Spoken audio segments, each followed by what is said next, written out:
I guess everybody knows who Randy Weaver is.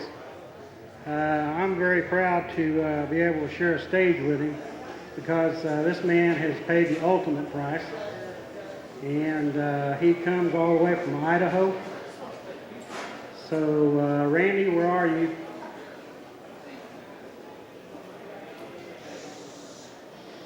This is Randy Weaver from the events at Ruby Ridge.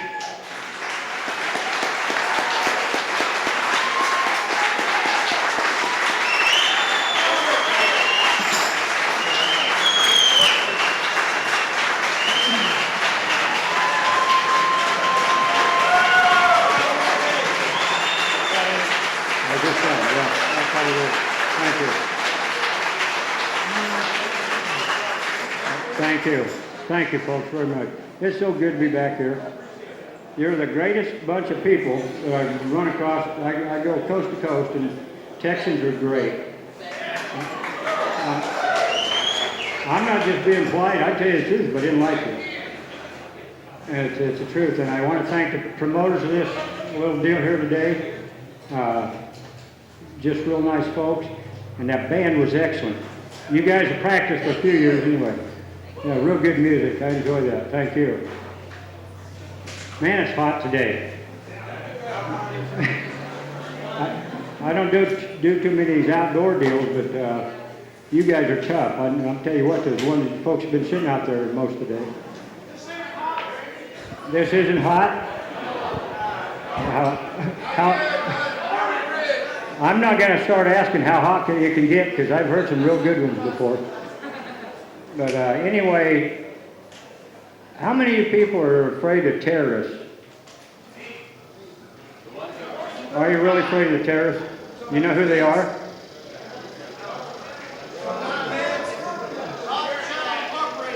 You know, the only lawful people that can engage in violence is government people.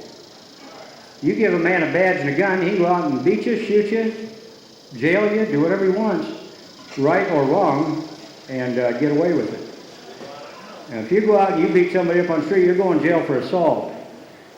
I'll tell you what, the terrorists, there's a zillion of them in this country. They're law enforcement, especially the federal agency. But there's a lot of tough locals anymore, too. They're brainwashing them. And the feds are doing a good job of brainwashing the young local police officers. They have special meetings set up where they come in and tell them that the original terrorists were Thomas Jefferson and George Washington, people like that. Well, maybe they were in the eyes of King George, but you see, to us, they were freedom fighters. They forget to mention that. You people are peaceful, peace-loving people, like all the good Americans are. But there is a time for violence, and that is in self-defense. So I want you to make sure you go out there and you learn how to shoot straight. And if you're younger than I am, you can learn some karate or jiu-jitsu or some of that stuff. And when they come to mess with you and mess with your constitutional rights, kick the crap out of them.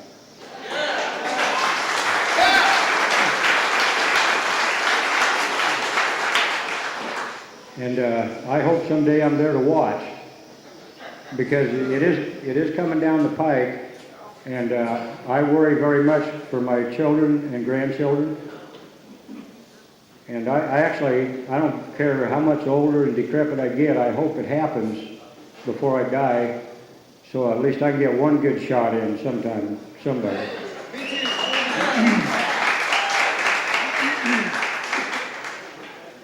Other than that,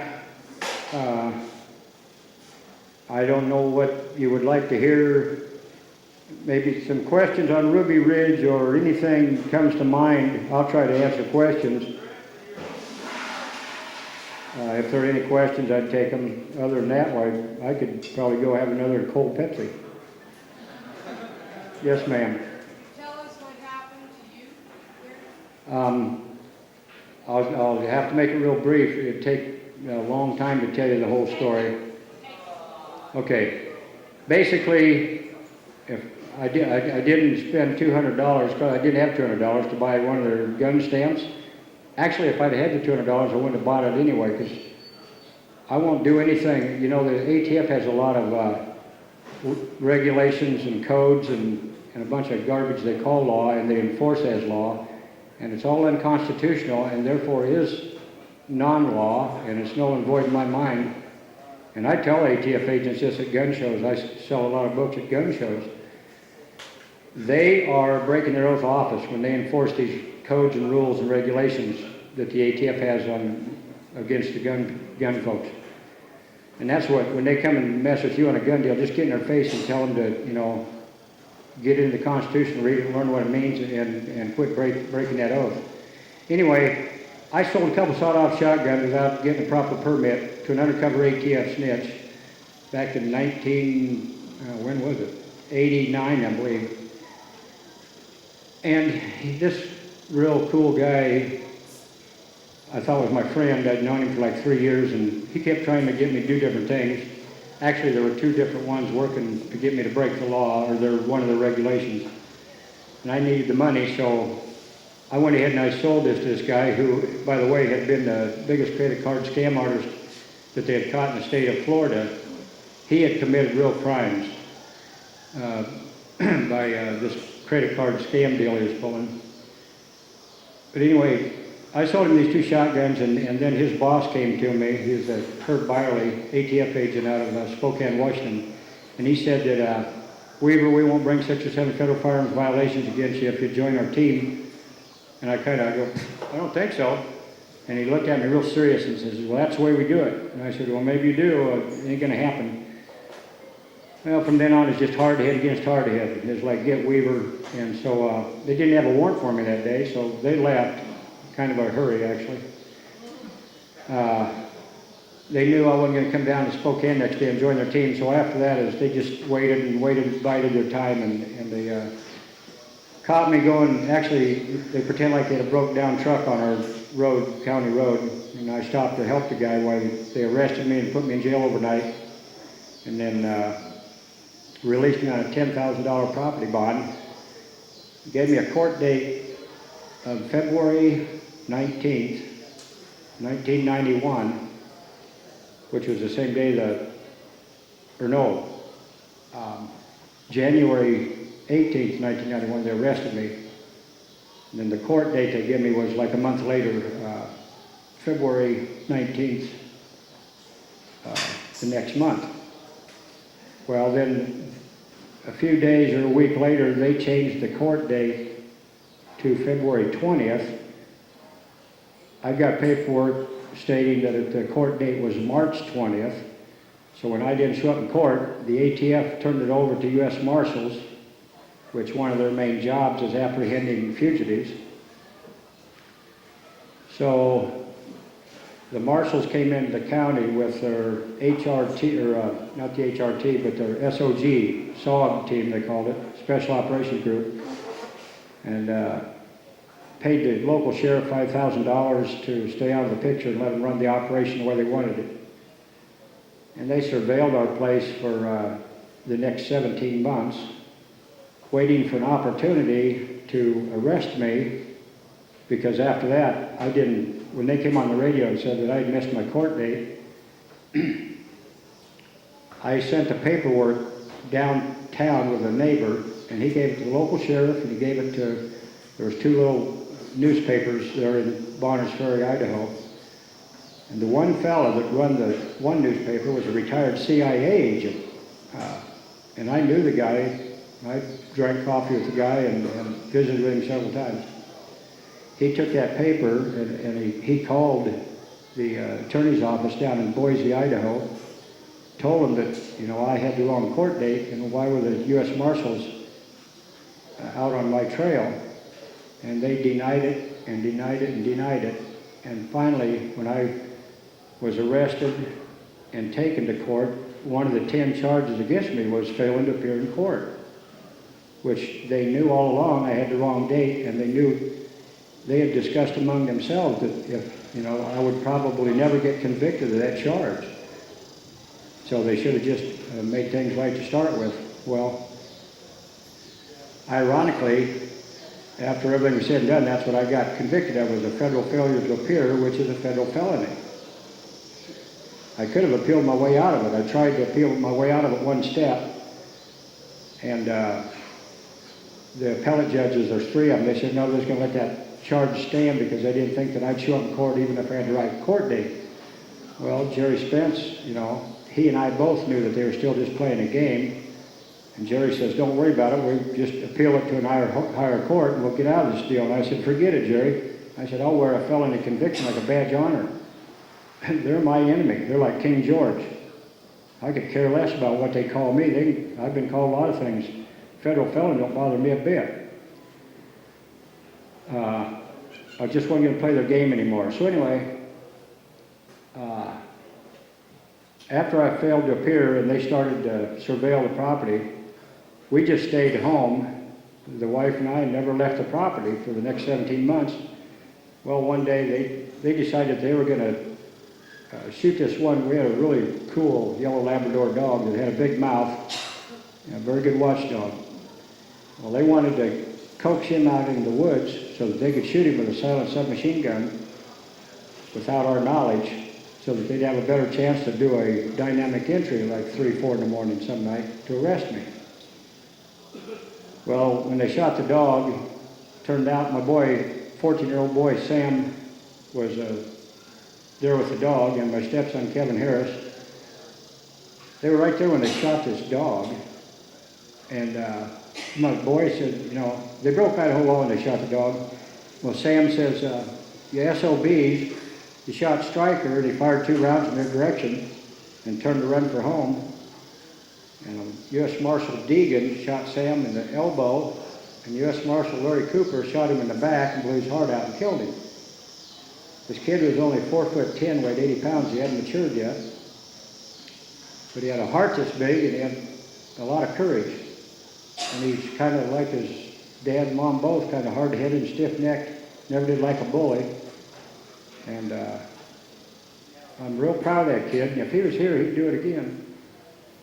And my wife, well, in that same they started a little shootout there. See, as soon as Sam fired at them, well, then they were shooting at Sam and Kevin. Kevin jumped off behind a big old tree stump. They didn't shoot him. But during the melee, the U.S. Marshal got shot and killed. That was Deegan, the one that shot Sam in the arm.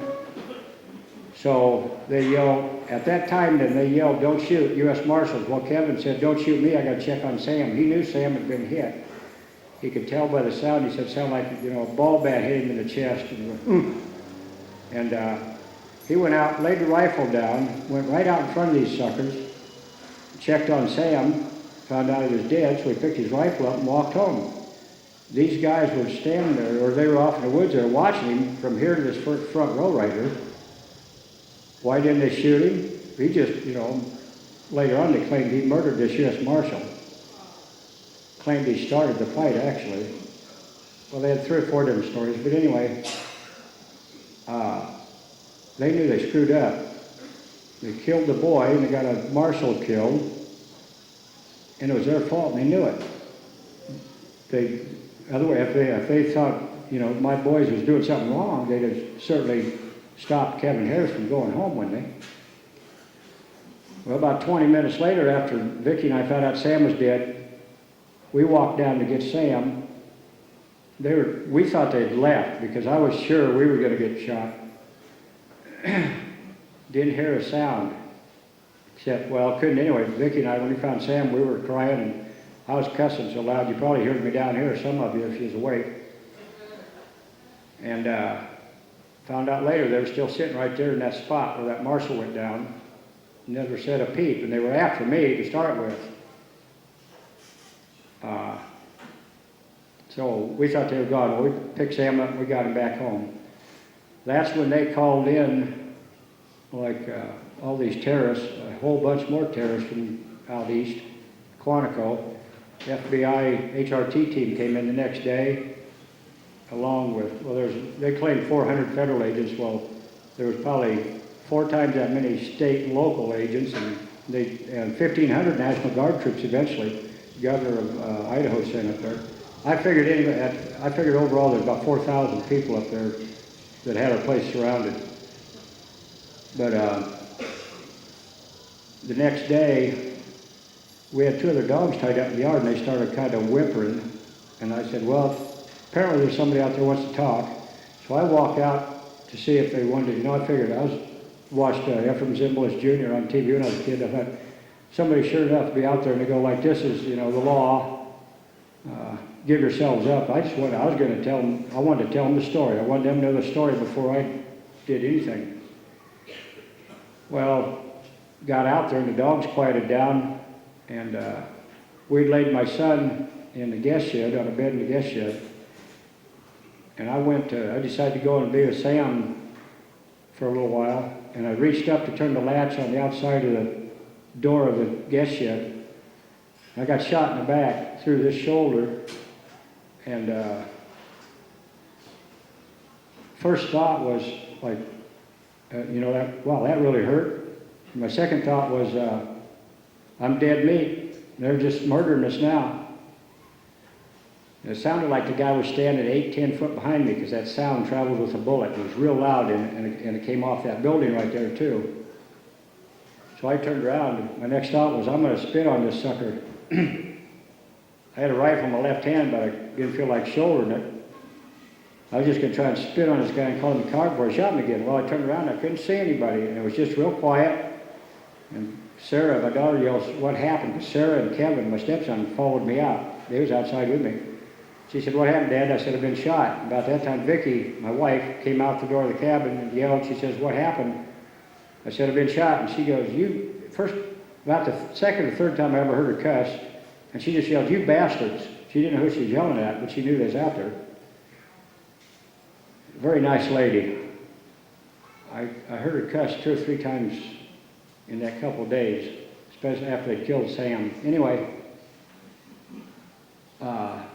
she held the door open for us to the cabin, and Sarah was pushing on me, saying, get in the house, get in the house.